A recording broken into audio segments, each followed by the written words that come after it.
So students, in this video we will learn about filtering in Excel. What is filtering? Filtering is a process to extract the records from the worksheet that fulfill certain conditions. It temporarily hides the rows that you do not want to see.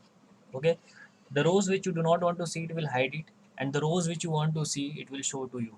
This is known as filtering in Excel. Here I am having some records.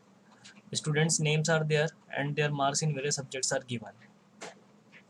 Now I want to filter this data. I want the record of Rita to be shown only, and I do not want another records.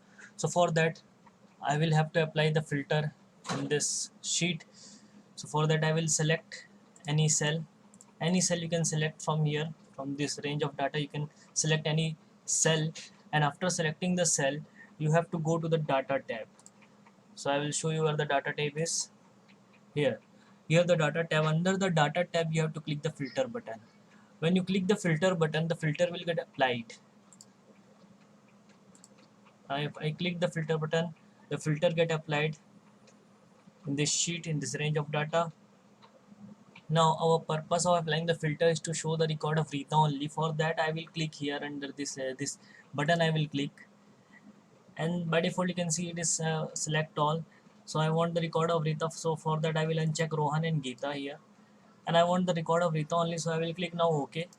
Now if you can see, the data get filtered, and now we are being showing only the record of Rita. Okay, now suppose you want to remove the filter, you want your other data back. So for that what you have to do, again go to the data tab. Under the data tab click the filter button. Your filter will get removed.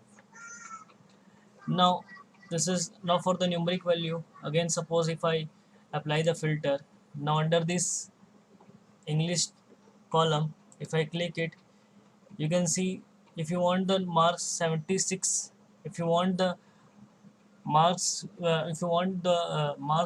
that is 76 to be shown and others marks to be hide, then uncheck others like 46 and 87 and click OK. So here you can see only that row will be displayed which is containing the mark 76. Another row will get hide. So this is known as the basic filtering in MS Excel. Again, if you want to remove the filter, what you have to do, you have to go to the data tab and then you have to click the filter button.